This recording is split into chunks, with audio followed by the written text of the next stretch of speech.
Aquiraz, região metropolitana de Fortaleza, loteamento Sol Nascente. Sábado à noite, 26 de agosto de 2023.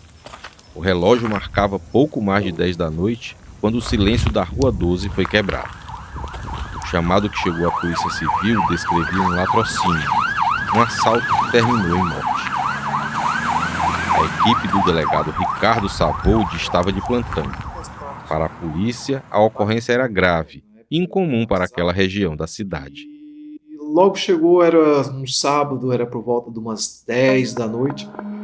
Nós fomos informados via WhatsApp dessa situação, dessa ocorrência, que chegou para nós como latrocínio.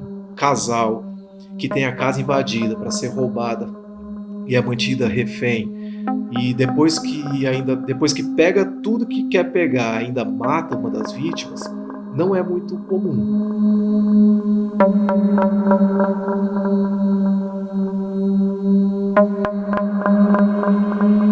Esse que você ouviu é o delegado Ricardo Savold, titular da Delegacia Metropolitana de Aquiraz. Quando a equipe chegou ao local, a cena era de terror. A contadora Caiane Bezerra Lima Chaves, de 35 anos, estava morta, asfixiada e com um traumatismo na cabeça. O marido, o professor concursado do estado, Leonardo Nascimento Chaves, estava vivo e contava os detalhes do pesadelo. Mas para a família de Caiane, a notícia chegou como um choque na madrugada, em uma ligação. Eu estava dormindo e aí, mais ou menos 3, 4 da manhã, a minha mãe chega no meu quarto com o celular dizendo que a mãe do Leonardo queria falar comigo. Aí eu atendi, aí ela disse assim: Brenda, eu não tenho uma notícia muito boa pra te dar. Aí eu já fiquei nervosa. Aí falaram assim: assaltaram a casa e mataram a Caiane. Nesse momento eu ainda perguntei assim: como assim ela tá em algum hospital? Porque eu ainda tinha esperança, né, de que aquilo não fosse verdade. Aí ela disse que não, que os bandidos entraram lá, assaltaram e mataram só ela.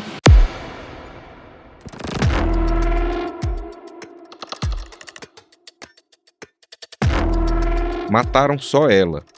Foi o que Brenda Bezerra, a irmã caçula de Caiane, ouviu. Essa frase nunca mais saiu da cabeça dela. Para entender a força dessa perda e o peso dessa tragédia na família, precisamos voltar no tempo. Quem era Caiane? Quem era esse casal?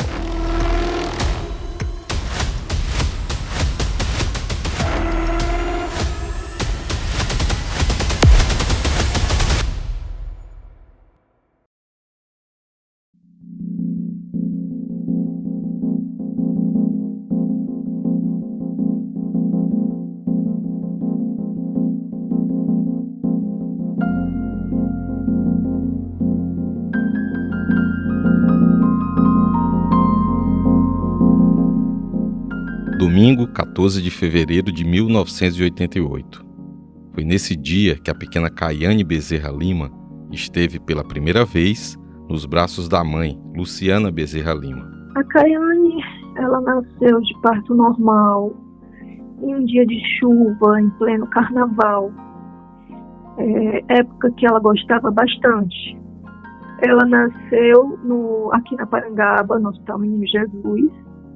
E, no caso, a Caiane veio, graças a Deus, normal, peso normal, muita saúde. E, apesar de muita dificuldade, mas foi uma criança muito saudável, brincalhona. Ela gostava muito de se arrumar, ela era muito vaidosa. Ela gostava muito da Xuxa, as músicas da Xuxa, ela gostava bastante de dançar. Ela só vivia repetindo que o sonho dela era ser professora e modelo. E são 2 sonhos que ela conseguiu realizar. Realmente, ela era o tipo de pessoa que corria atrás dos sonhos dela. E quando ela queria uma coisa, ela ia até conseguir. Caiane não era apenas uma criança brincalhona e vaidosa, que sonhava em ser professora e modelo. Ela era primogênita de 4 irmãs e desde cedo assumiu um papel de responsabilidade e foco nos estudos que marcaram sua vida. Era uma criança muito estudiosa, sempre colocou os estudos em primeiro lugar e era também uma pessoa assim, muito protetora. Essa dedicação era quase uma cobrança pessoal. Sim, ela não aceitava tirar menos do que 9 ou 10. Quando ela tirava uma nota baixa, ela chegava para mim e falava: não pode, isso não pode. Eu tirei um 8, mas isso é normal, tá boa a nota. Não, mas eu tenho que tirar um 9, eu tenho que tirar um 10. Com 14 para 15 anos, depois do divórcio da mãe, Kaiane assumiu a posição de segunda mãe para as irmãs. A Kaiane era como a segunda figura materna, porque como a minha mãe era separada do meu pai e mãe de 4 filhas, então ela tinha que trabalhar para sustentar a gente. E a Kaiane, como era a mais velha das irmãs, ela ficava com esse papel de cuidar da gente, levar para o colégio, às vezes ensinar uma tarefa de casa, já que a primeira graduação dela foi como professora, né, em letras. A vida toda ela me ajudou muito, ajudou assim em tudo. Eu não falo só na educação, mas em todos os caminhos que a gente trilhou até agora. Aqui, Brenda novamente. E a descrição que ela faz não é um exagero. Kaiane carregava o peso e a responsabilidade de ser a referência na família e fazia isso com a dedicação incansável. Ela levava as irmãs para a escola, mas para estudar, ela mesma precisava se virar. Luciana, a mãe, só podia bancar os livros das irmãs mais novas. Então ela disse assim: não, compra das meninas, das menores, e eu vou me virando. Ela pegava livro dos amigos, aí eu xerocava, ela estudava pelos livros xerocados, aí pegava os cadernos, ia copiar todas as matérias que ela não tinha no livro, e isso assim ela ia se virando. Apesar das dificuldades financeiras, Kaiane, as irmãs e a mãe seguiam unidas. Kaiane, Brenda, a mais velha e a mais nova, e Catarine e Bárbara, as duas do meio. Mas a amizade entre as 5 mulheres da casa era a força motriz dessa família. No caso, a Bárbara e a Catarine eram mais próximas uma à outra, e a Kaiane cuidava mais da parte da Brenda, que era mais nova. Mas todas tinham a função de uma ajudar a outra.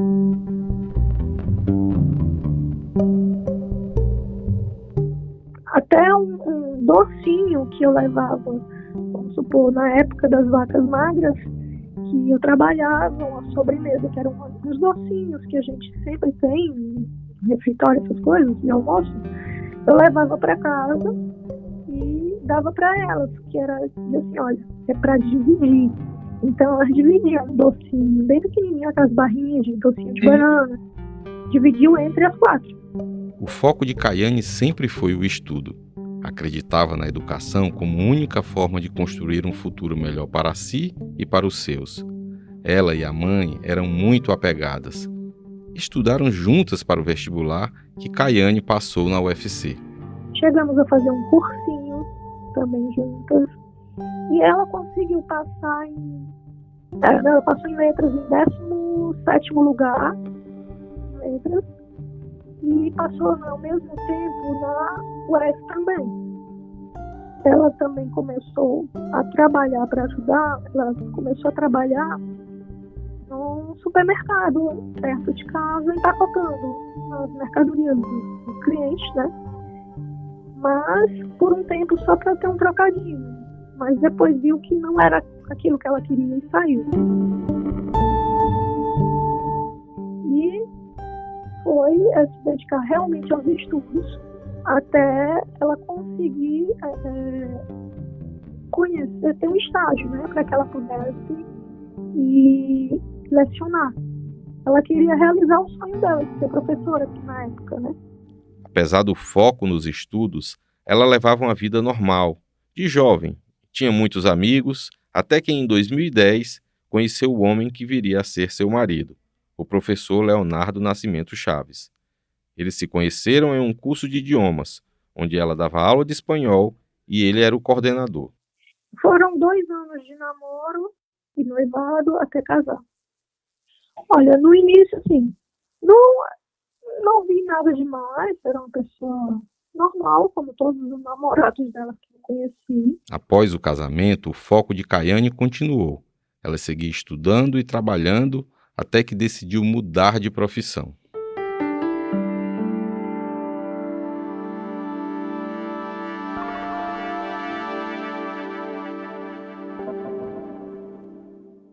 Que ia provar para todo mundo que um dia tinha alguém na vida e que as pessoas iam pedir ajuda a ela, não ela ninguém, porque ela ia chegar lá onde ela queria. E foi o que ela fez. Ela viu que, no caso, o professor foi só uma escada para ela chegar onde ela queria. Então ela foi fazendo cursos de pós-graduação e tudo, e resolveu mudar de carreira porque viu que ia ter mais condições para ela. E resolveu mudar e fazer a faculdade de contábeis. E todo mundo tinha uma admiração pela Kayane, pela garra da Kayane. Ela estava finalizando um mestrado no Uruguai. Na realidade, faltava só ela defender, né? A tese do mestrado dela. Então, inclusive, ela já estava com viagem marcada, né? Para isso, ela tinha um sonho de ser professora universitária concursada federal. Então, ela não ia parar por aí.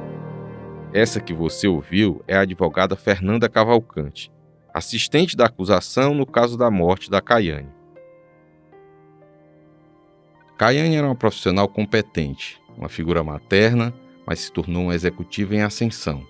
Ela era a peça-chave do seu casamento de 13 anos com o professor Leonardo Nascimento Chaves. Aqui a Brenda novamente. Eles pareciam um casal muito feliz. A gente via assim que era coisa normal de casal. Era essa a imagem, um casal que construiu uma vida sólida. Leonardo não era apenas o marido. Para a mãe de Kayane, ele era um filho. Era como um filho, ele me chamava de mãe. Assim, era aquele tipo, mamãe, o Léo tá indo aí, faz uma merendinha pra ele. Eu fazia uma merenda pra ele. Ele gosta de comer a sua comida. Como eu criei as meninas, eu também fazia por ele. E para as irmãs de Kayane, um irmão. Homem tranquilo, professor concursado do Estado. No entanto, havia um racha sutil nessa fachada. Uns meses antes eu já tinha falado com a Kayane, inclusive, que eu estava achando ele muito agitado.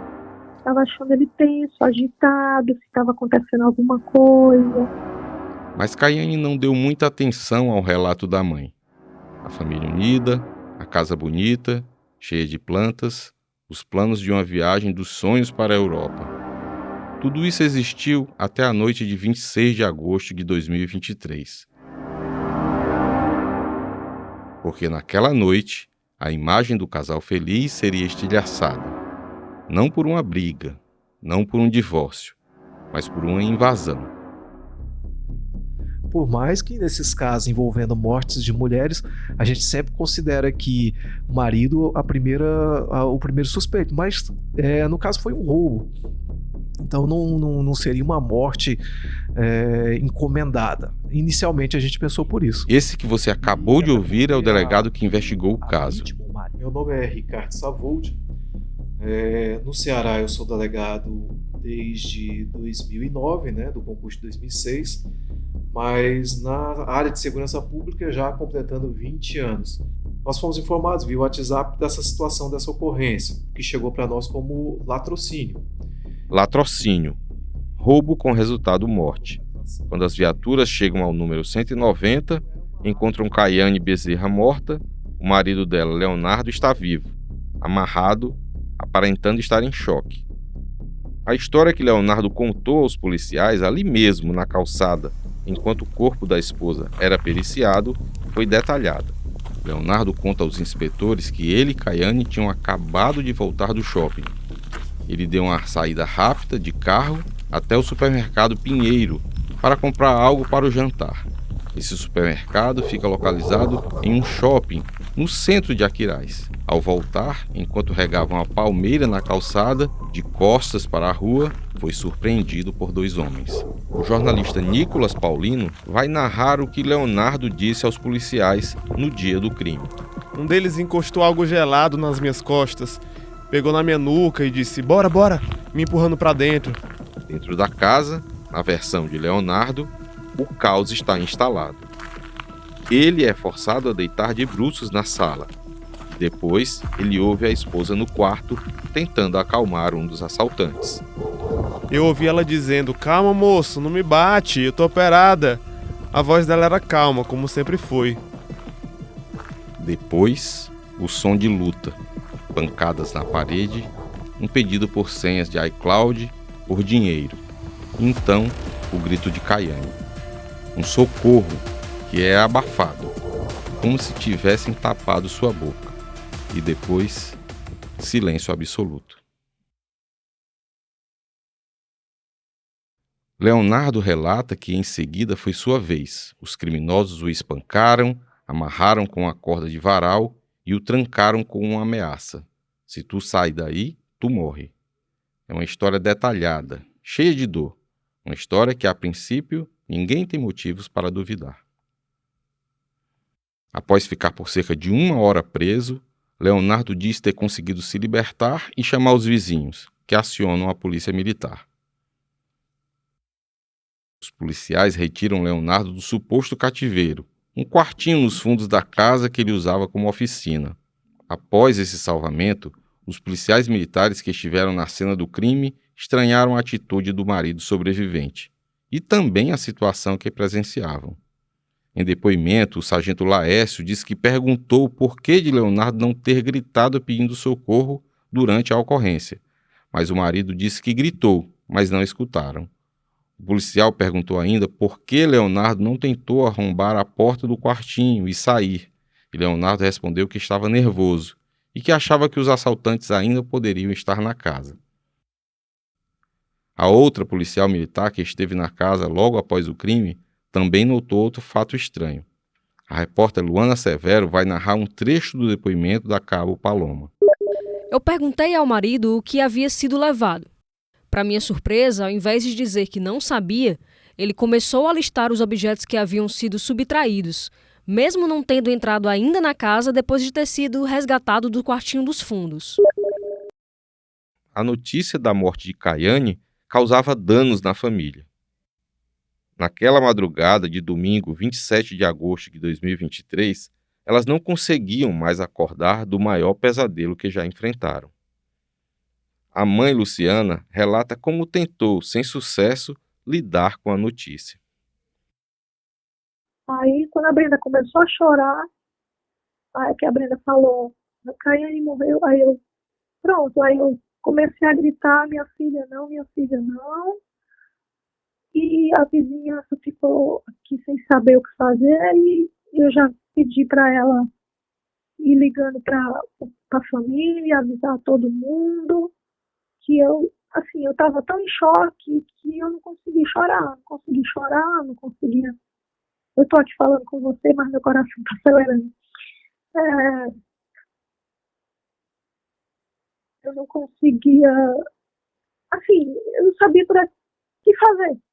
Leonardo, o sobrevivente, foi para a casa da mãe de Caiane depois de sair do local do crime. Enquanto a mãe e a irmã de Caiane aguardavam respostas, do outro lado da cidade, Luciano Moura, tio de Caiane, também recebia a notícia. Ele foi acordado pelos gritos da irmã na rua. Pois então, eu estava voltando para a cama, né? Isso era mais ou menos umas 3h30 para 4 horas da manhã, quando eu escuto os meus cachorros latirem e um grito na rua, né? Uns gritos de mulher. Foi quando eu saí do quarto, fui na varanda, e quando eu olhei na varanda, olhei para baixo na rua, estava minha irmã gritando, né? A minha irmã mais nova estava lá na rua chamando a minha atenção de madrugada. Eu fiquei preocupado, pensei até que tivessem invadido a casa dela, alguma coisa do tipo, e perguntei o que tinha acontecido. Ela disse: aconteceu uma tragédia. E eu: uma tragédia? Não, desce aqui. Aí eu desci, até porque minha mãe mora comigo e a gente não queria acordá-la. Eu desci, quando eu abri o portão, a Fabiana foi falando, mataram a Caiane. Aí eu disse, mataram a Caiane? Como foi isso? Luciano foi até a casa da mãe de Caiane, a sua irmã Luciana, onde Leonardo tinha se refugiado após ser liberado pela polícia. E o que Luciano viu lá não se encaixava com a imagem de um viúvo destroçado. Eu encontro o Leonardo, né? Sentado na cama, e minha irmã acalentando ele. Minha irmã que estava acalentando. E eu achei já esquisito aquilo ali. Eu cruzei os braços, me escorei na porta e pedi para ele contar a história. Luciano começou a fazer perguntas. Ele queria detalhes. Onde vocês estavam? O que você foi comprar? Leonardo disse que foi comprar jantar no supermercado. Aí eu peguei e indaguei, mas vem cá, tu acabou de lanchar no shopping, tu vai comprar janta? Aí ele falou, não, queria fazer os gostos dela. E eu indaguei, e ela te pediu alguma coisa? Ele gaguejou, e aí eu pedi para ele continuar a história. Aí ele disse que comprou a janta lá no Pinheiros, chegou em casa, botou para esquentar no micro-ondas. Aí eu falei, mas tu compra janta gelada? Aí ele gaguejou de novo, eu pedi para ele prosseguir com a história. E havia algo mais. Algo na atitude dele. Aqui, Luciana, mãe de Caiane, novamente. E sentou aqui na cama, onde eu estou nesse momento. E veio e disse, mãe, desculpa.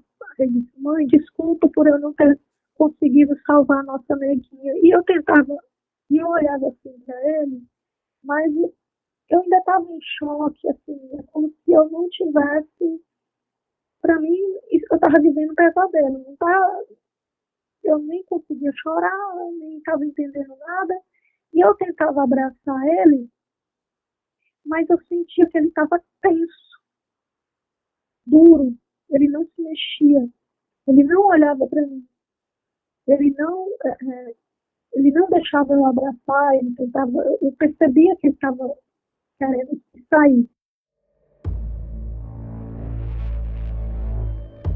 Leonardo mostrava marcas nos pulsos, dizia que tinha sido amarrado, dizia que tinha apanhado.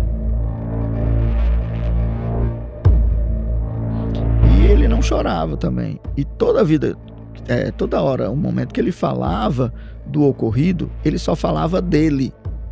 Em momento nenhum ele falou dela que morreu, que ela tinha sofrido, que ela apanhou, que bateram nela. Nenhum momento ele mostrou preocupação com a Caiane. Então isso foi mais outro momento de desconfiança. À medida que ele ia contando, ele ia caindo mais em contradição. Ele falou que tinha levado coronhada, que os caras tinham batido nele. Ele mostrava onde os caras batiam nele, né, tinham batido nele, e não tinha nenhuma marca de nada. Não via olho roxo, não via marca de sangue na boca. A gente não via, eu não dava para perceber nada. A tensão na sala aumentou. Luciano estava encostado na porta. Leonardo percebeu que estava sendo encurralado pelas perguntas. E ele ficou nervoso, se levantou da cama e foi para uma cadeira que dá de frente para a saída do apartamento. Eu me coloquei na frente dele, né, escorado no balcão, e pensei, por aqui ele não passa, porque eu acho que ele está querendo fugir.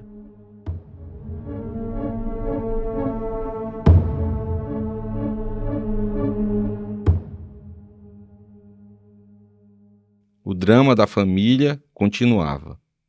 E lá na casa da Rua 12, a Polícia Civil e a perícia começavam a ler o ambiente, a investigar, a olhar cada detalhe. A lista de objetos roubados é longa. 2 iPhones, 2 TVs, notebooks, joias, R$2.000 em dinheiro e itens peculiares. Um air fryer, uma panela de pressão elétrica, 3 cafeteiras de cápsula. Os criminosos teriam usado o carro da própria vítima, um Fiat Mobi, para carregar tudo isso. E aí temos mais uma peça que não se encaixa. O Fiat Mobi de Caiane é encontrado na mesma noite, abandonado, a apenas 2 quadras de distância, numa rua escura. Dentro dele, alguns dos itens supostamente roubados, como 2 das cafeteiras. O delegado Ricardo Savold, experiente investigador, entrou na casa no dia seguinte. E para ele, a história do assalto violento também começou a ter problemas. E eu lembro que uma coisa que me chamou a atenção foi o closet do casal. Porque o closet do casal, ele não estava assim, aquela típica cena de crime de quem vai para roubar. Porque ela era muito organizada. Então ela tinha tudo em caixas organizadas dentro em cima do guarda-roupa, que sem porta, né? Um closet. Então, assim, as caixas estavam da mesma forma que ela tinha deixado. Então, assim, intactas. Quem quer roubar, começa a derrubar tudo e ver se tem alguma coisa de valor, né? E havia ainda a questão do cativeiro de Leonardo, o local onde ele foi preso pelos criminosos. Ele disse que foi amarrado e trancado nesse quartinho nos fundos da casa. Mas quando o perito olhou para a porta daquele quarto, o delegado Ricardo Savold conta como foi a conversa entre o perito e Leonardo. O perito voltou e falou, cara, como que você não conseguiu fugir dali? Sendo que com um chute eu abriria a porta. Mas Leonardo tinha uma resposta para tudo. Fiquei com medo, fiquei nervoso, e a polícia, naquele momento, fez o que o protocolo manda. Aqui o delegado Savold novamente. Tudo bem, nessa situação aí a gente guardamos na nossa gaveta aqui das suspeitas. Falei, vamos continuar. Tá assim, mas vamos continuar.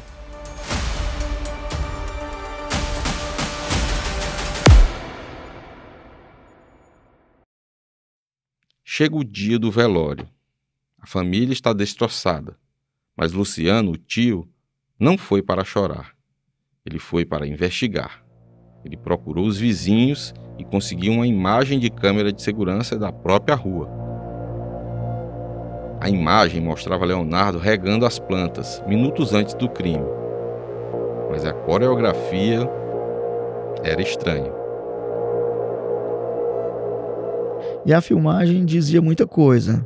A filmagem dizia que ele estava abrindo o portão para aguar a planta da calçada, só que ele saía sem a mangueira e aí ele saía olhando de onde os caras teriam que vir, a direção que os caras teriam que vir. Só que os caras vêm tão perto que ele toma um susto e levanta a perna, entrando de novo para dentro de casa. E sai em seguida com a mangueira e de costa para onde os caras viam. E o detalhe mais importante, a violência da abordagem. Leonardo disse que sentiu armas na cabeça. Os caras chegam sem arma, empurrando ele pela cintura, de cabeça baixa. E ele havia falado no primeiro momento que os caras colocaram, os dois estavam armados e os dois colocaram arma na cabeça dele. Então aí já matou a charada, né? No velório, enquanto todos se despediam de Caiane, Luciano confrontou Leonardo com o olhar. E Leonardo, segundo ele, não sustentava a tristeza. Chegando no velório, eu entro no local onde tem um caixão e percebo que ele fica muito distante do caixão. Não tem uma lágrima caindo do rosto dele. Ele o tempo todo de cabeça baixa, com as mãos ou dentro do bolso ou as mãos coladas na coxa. E eu vou até o caixão, pego na mão dela, olho para ele de cabeça baixa. Vou na cabeça dela, pego na testa dela, fico um pouquinho lá rezando no rosto dela. Luciano decidiu blefar. Ele chegou perto do marido da sobrinha e sussurrou: fica tranquilo. Eu tenho uns amigos aí da investigação, pessoal da polícia, que eles estão na cola dos vagabundos. Já encontraram, já estão próximos a pegar. É questão de tempo para pegar o vagabundo, mas ele já sabe quem são. Aí ele ficou nervoso e começou a fazer pergunta: quem são teus amigos? Aí eu falei: o pessoal da COIN. COIN, a Coordenadoria de Inteligência da Secretaria da Segurança Pública. Leonardo travou. Depois dessa conversa, quando Leonardo iniciou um choro na presença dos amigos, Luciano foi além. E ele chegou se vitimizando, dizendo que eu fui uma vítima, aliás, eu fui um covarde, eu não consegui defender a minha esposa. E eu de pronto olhei nos olhos dele e falei, realmente tu foi um covarde, tu foi um vagabundo, um filho da p... Desculpa o termo, gente, mas foi a raiva que eu tive no momento e eu estava querendo provocá-lo naquele instante. Luciano foi controlado pela irmã. Só que a minha irmã veio e me beliscou e disse, calma, tu não é da polícia, tu não é investigador e não tá vendo a cara dele, ele tá sofrendo. Não foi ele, não. Um policial civil também esteve no velório acompanhando tudo de perto. A gente mandou uma pessoa pro velório. Falei, vá pro velório e foca nele. Aí lá no velório, uma pessoa nossa mandou um vídeo dele. Falou, olha, ele tá estranho. Ele tá estranho, já aconteceu aqui um problema. O pessoal já começou a desconfiar dele aqui. Eu cheguei perto, ouvi o tio bravo. Eu falei, o negócio tá começando a... Falei, beleza, tranquilo. Vamos continuar, deixa guardado. Daí vamos para a rede social. Porque rede social sempre aparece uma informação. Daí nós começamos a pesquisar as redes sociais que falavam sobre o crime. E vamos colocar ali, 70% ali dos comentários era, pode investigar ele que tem alguma coisa, pode investigar. Mas até então não tinha nada de concreto. Do drama do velório, voltamos para a investigação. A Polícia Civil seguia as pistas materiais. Os criminosos levaram o carro de Caiane, cheio de objetos roubados. TVs, roupas, eletrodomésticos, mas algo não fazia sentido. Eles entraram, fizeram toda a parte, né, do crime, colocaram os objetos todos no carro dela. Saíram, andaram 200 metros, estacionaram o carro dela e não se sabia mais onde tinha. O que? Se cogitava que tinha um outro carro.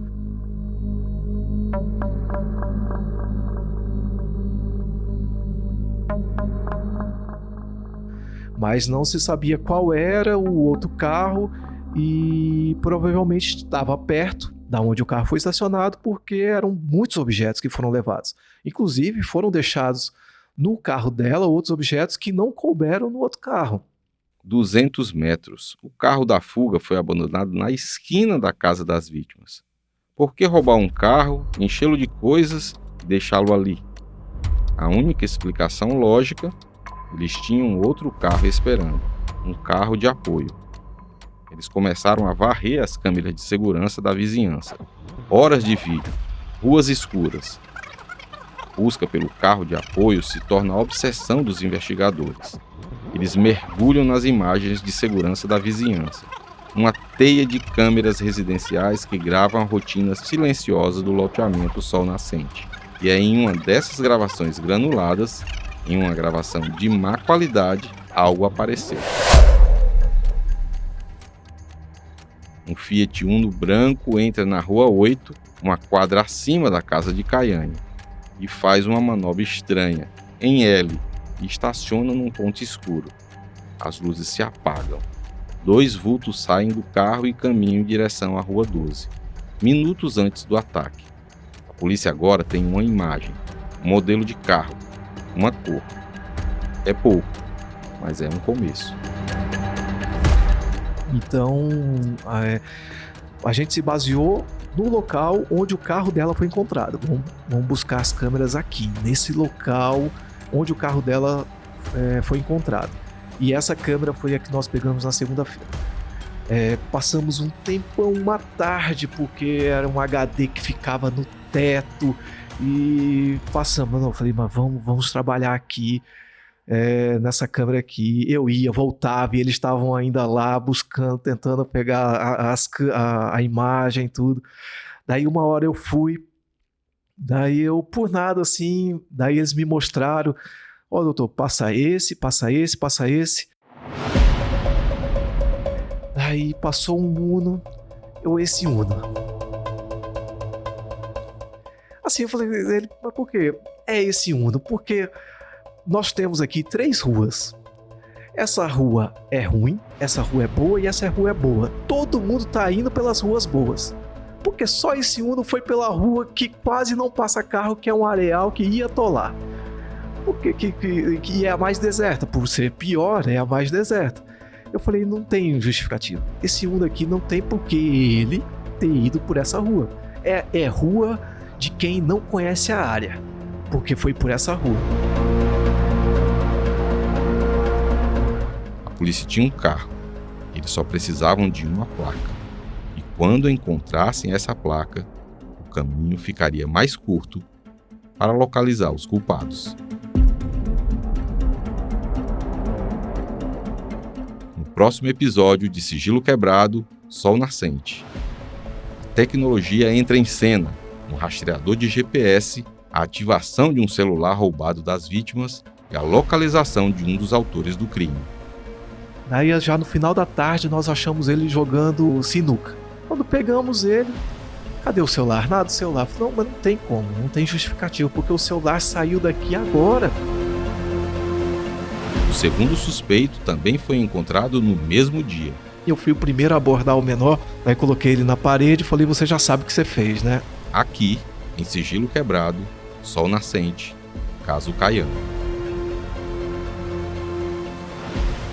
Esse podcast é uma produção original da Editoria de Segurança do Diário do Nordeste, empresa do Sistema Verdes Mares de Comunicação. Se você quiser ver vídeos e fotos da época do caso, vá nas redes sociais do Diário do Nordeste e no nosso site. Os links estão na descrição do episódio. Esse podcast foi produzido, roteirizado e editado por mim. A trilha sonora é da biblioteca do YouTube e do Pixabay. A supervisão do conteúdo é da Aline Conde e da Giovana Rodrigues. A coordenação é da Karine Zaranza e do Alan Barros. A gerente de jornalismo é a Ivila Bessa, o gerente de audiovisual é o André Melo e o diretor de jornalismo é o Gustavo Bortoli. Siga o nosso podcast no Spotify, na Amazon Music, assine na Apple Podcasts, no YouTube e favorite no Deezer. Dessa forma, você recebe uma notificação e não perde nenhum episódio novo.